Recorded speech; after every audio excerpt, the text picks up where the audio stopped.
seeing this sight of pure hell unfolding around you, and to not only not panic, but to have the wherewithal to save others is incredibly powerful.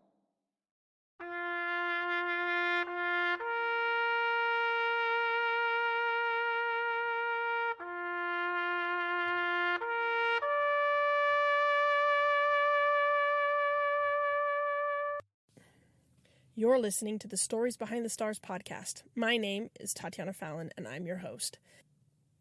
This podcast is run by the organization Stories Behind the Stars. This has nothing to do with Hollywood. We are telling the stories behind the stars that were given in World War II.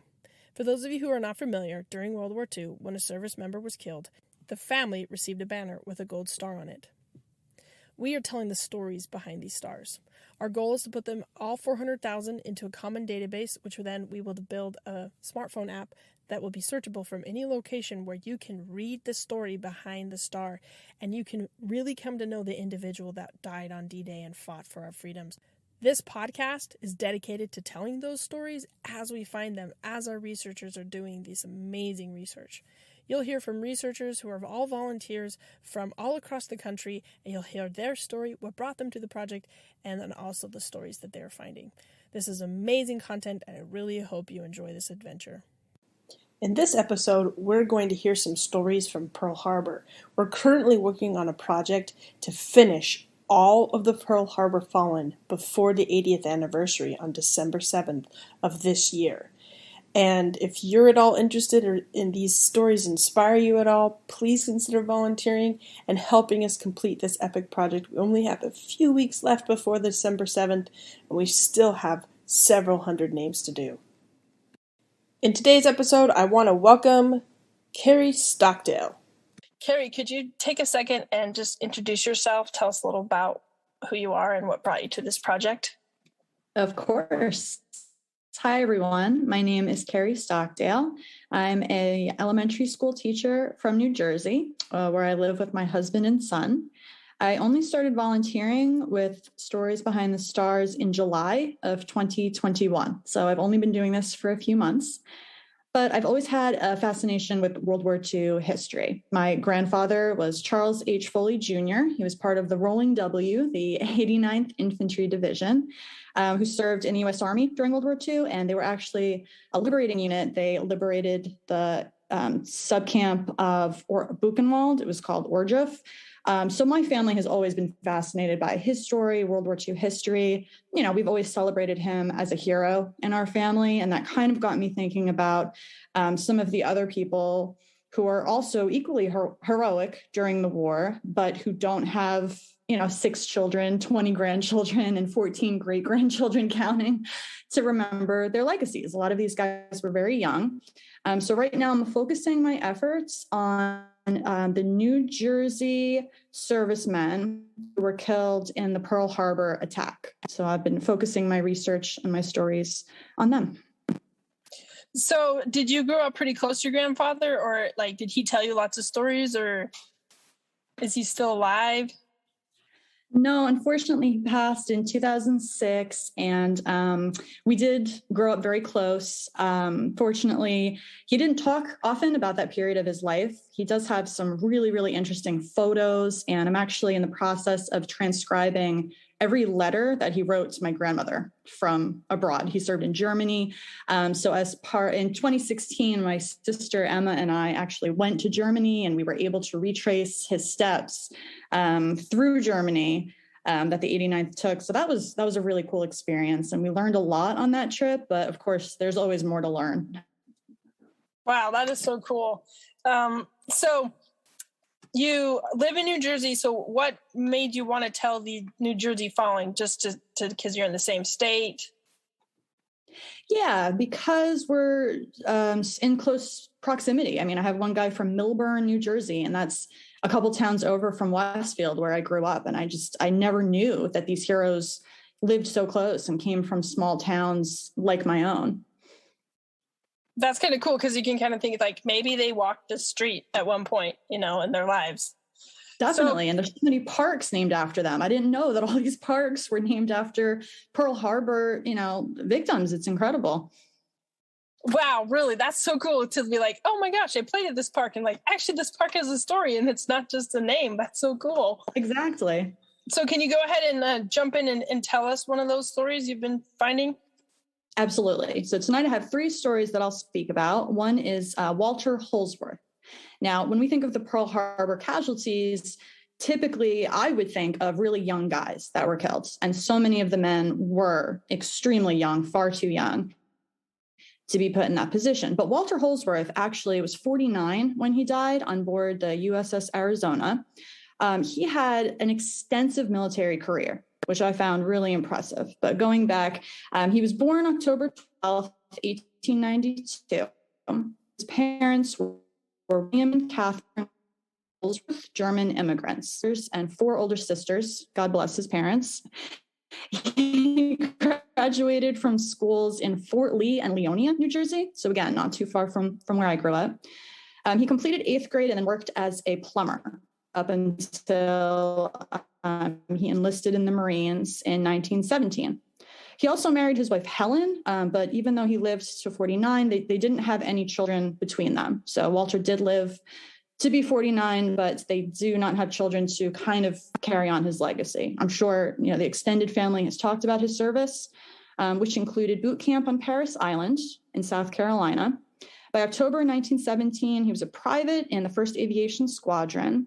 And in December 1918, Walter was listed as a corporal in B Squadron, 1st Marine Aviation Force.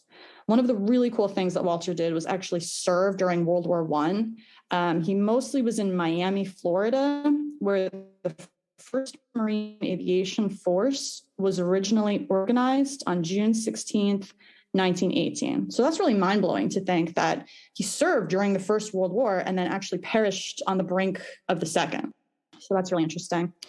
Later on, he served at bases within the U.S. He also served in China, Guam, Haiti, Puerto Rico, the Dominican Republic, and at Guantanamo Bay in Cuba.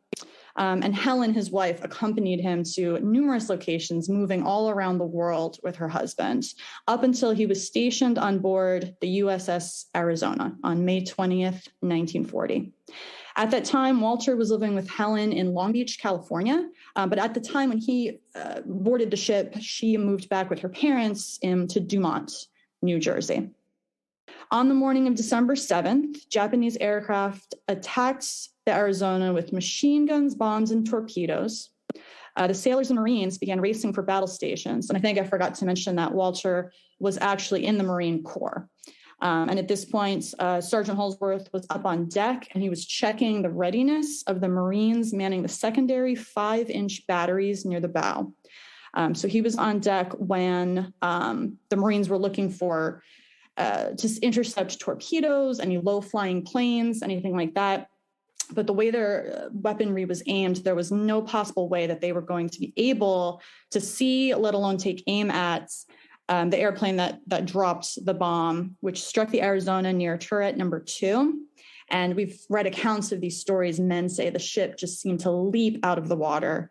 And at this point, the Marines and the gun casemates were either killed instantly or horrendously burned. It was a really, really brutal scene. And one of those men who was killed at this time was Walter Holdsworth.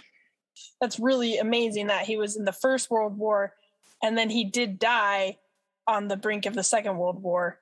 He lived through so much stuff. I mean, World War I, the Great Depression, like all this stuff. And that's just amazing. So how close did he live to where you grew up then?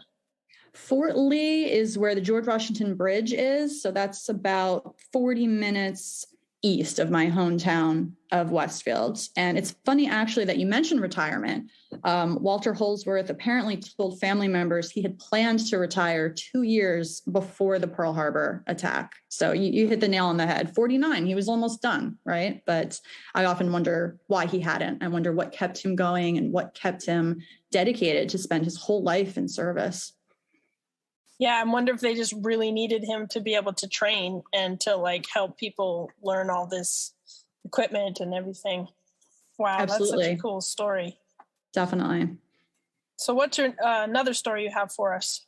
All right. The next story, really, I got super into the research on this story, probably because I was unable to find a photograph of this person. And that just drove me crazy. My husband had to listen every night. I'm looking through yearbooks and trying to find a picture of Joseph Herman Guttman. Joseph was born in Czechoslovakia in March of 1915, and his father was actually killed in action while serving during the First World War. His father served with the Austrians and died there. So that left Joseph without his father, but his mother, Ida, moved with Joseph to New York on November 28th, 1921.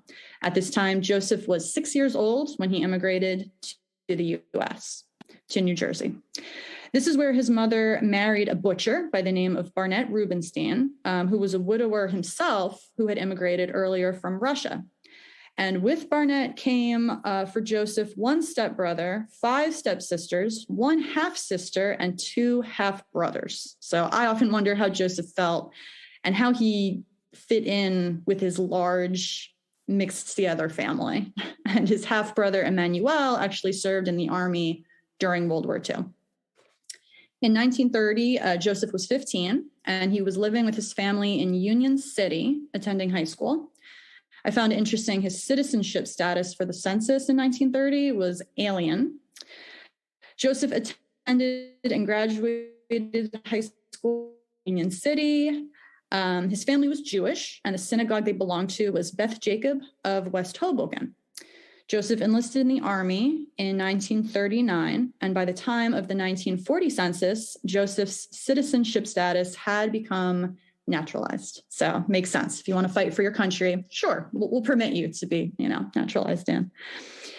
Joseph was with the 19th Transport Squadron stationed at Hickam Field, which I knew nothing about. I grew up watching the very, very problematic Pearl Harbor movie with Josh Hartnett and Ben Affleck. And while that was riddled with historical inaccuracies, they actually did get one thing right, and that was the attack on the airstrips. I didn't realize that Hickam Field, which was adjacent to the Pearl Harbor naval base, was targeted by the Japanese. In fact, they had a dozen new B-17 bombers there that had just arrived hours before the attack began. And that was a target for the Japanese to prevent a counterattack. After the attack, nearly half the airplanes at Hickam had been destroyed or severely damaged. And again, I was surprised about the destruction level. I mean, they really took aim at the hangars, the Hawaiian Air Depot, the fire station, the chapel, guardhouse had all been hit. And the casualties at Hickam included 121 men killed, 274 wounded, and 37 missing. One of those casualties was Private Guttman. I believe he was likely transferred to Tripler Hospital. The hospital on the base was pretty small, and beds were actually pretty full at the time of the attack. So what they would do is really quickly give some morphine and send the injured person off to Tripler Hospital, not far away. Unfortunately, Joseph died of his wounds on December 8th, the next day. He was the first casualty from Hudson County, New Jersey. And the American flag that flew at Hickam Field during the Pearl Harbor attack actually flew later on above the White House on August 14th, 1945, the day the Japanese accepted surrender terms. So that was really, really powerful to hear. Joseph was posthumously awarded the Purple Heart. He was buried in Riverside Cemetery. And because I was unable to find a picture of Joseph, I took my 2-year-old son, we got in the car, and we drove to find Joseph's grave. And that was a really powerful moment. My son actually placed a little American flag next to his grave, and we cleaned it up a bit. So again, going back to the why New Jersey guys, it's really nice to know that they were so close and they might be buried so close. So that's a really cool opportunity to visit his gravesite. So do you know if his brother made it out of the war, or if his brother survived? He did. Emmanuel survived. He lived a long life and passed away, I forget the year, but pretty recently.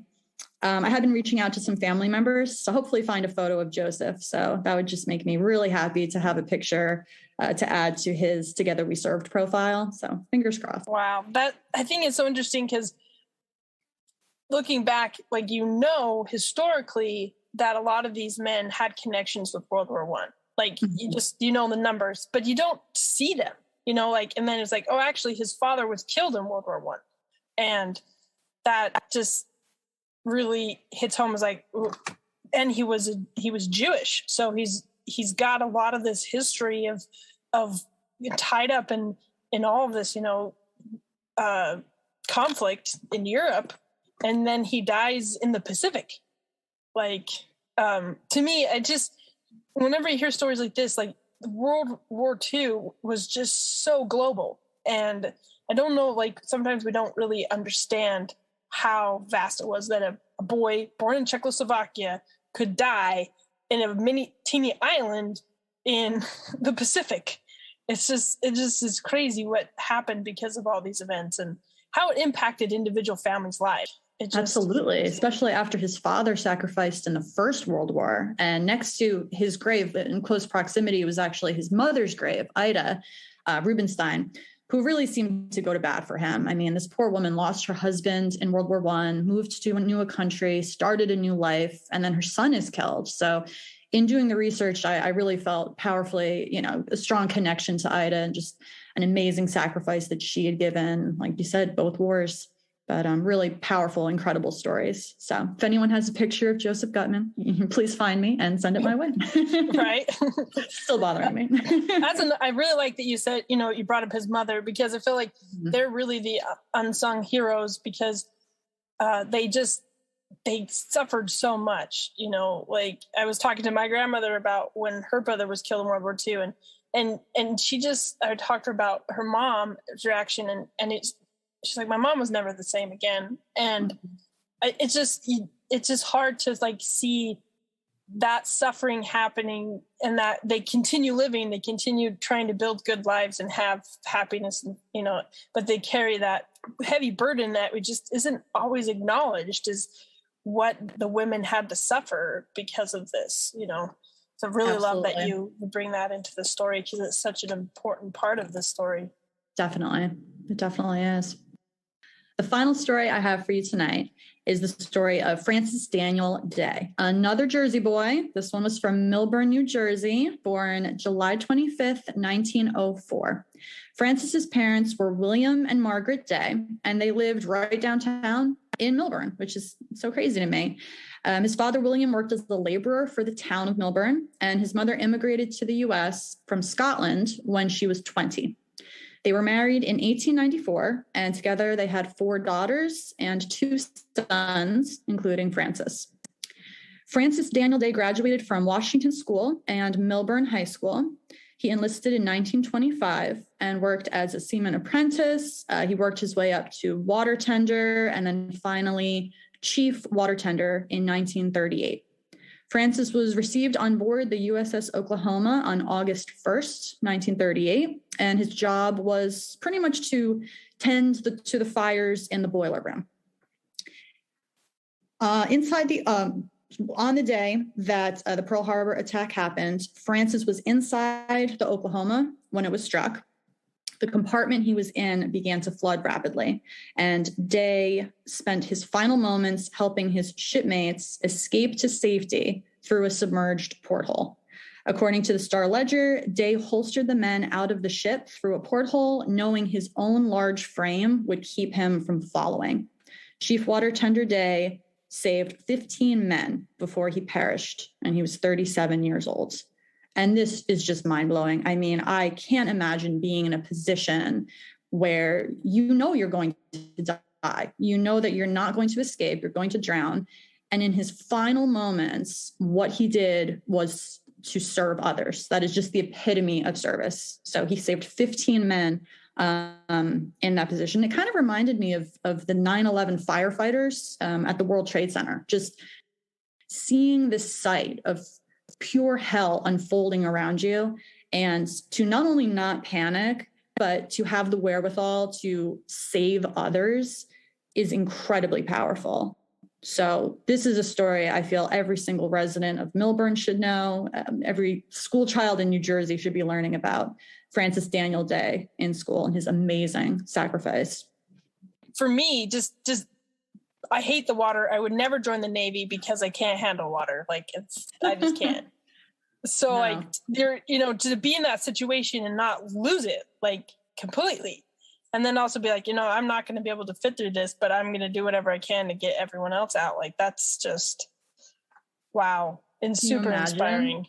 Totally. Yeah. Completely. I can't even imagine being in that situation and thinking so clearly and selflessly. It's unbelievable. Unbelievably. His family kept his legacy going. On October 14th in 1943. Day's youngest sister, Catherine, christened a Rodero-class destroyer escort ship that was named after Francis. It was set into the Philadelphia Naval Yard. The USS Day slid into the water as flags flew and bands played. 12 of Day's family members were able to be there that day, including all 5 of his siblings. His father was unable to make the trip. His father was getting a little old at this point and was physically unable to be there. But the USS Day served in the Philippines through the rest of World War II before being decommissioned in 1946.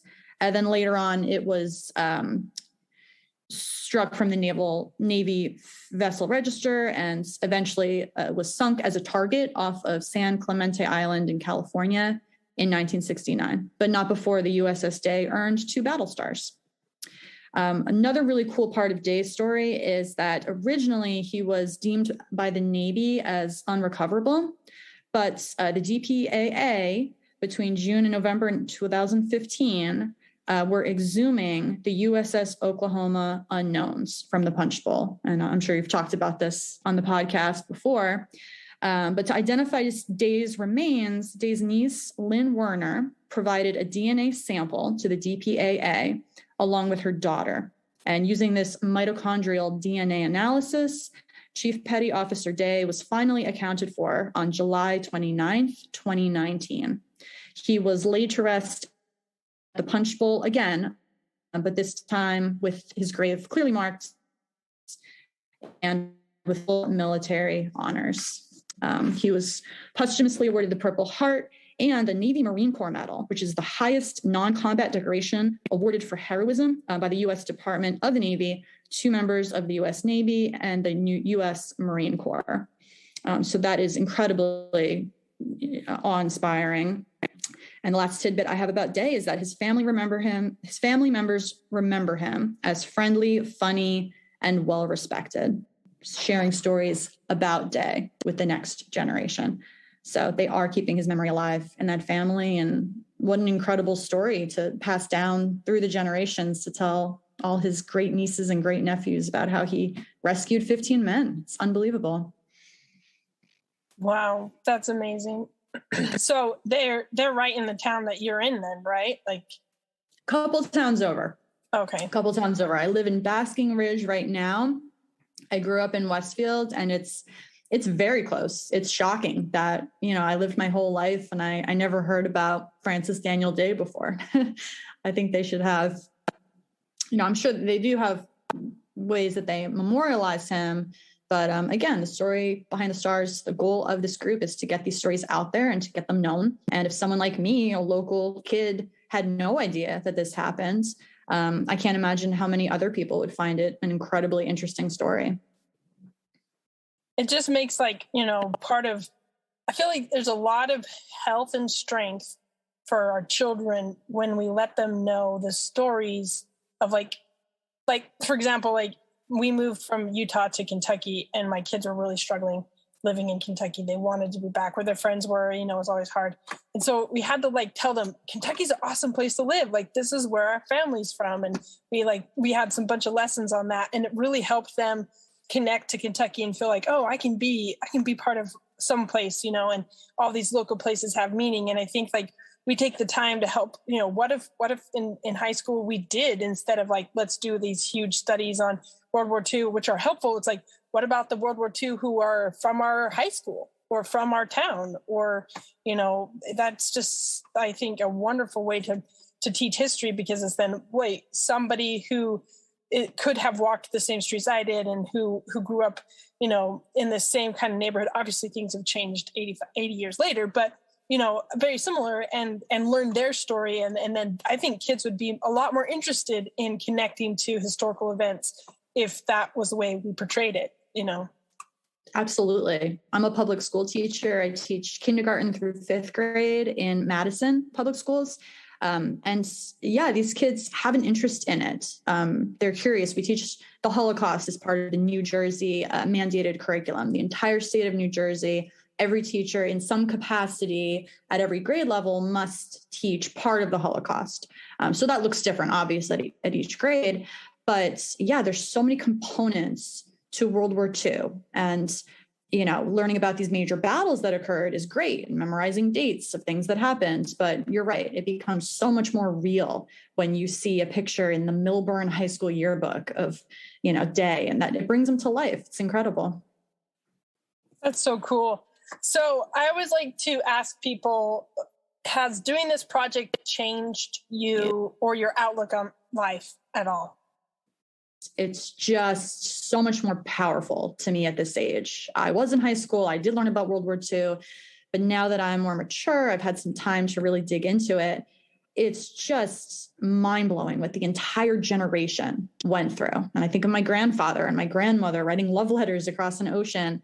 There's so much to learn about, and there's so much to research that, in a way, the more you learn, the hungrier you get to want to learn more. So I hope to instill that on my son and, have him grow up learning not only the story of his great grandfather, but of people like Day and Holdsworth and Guttman. And it's really, really powerful.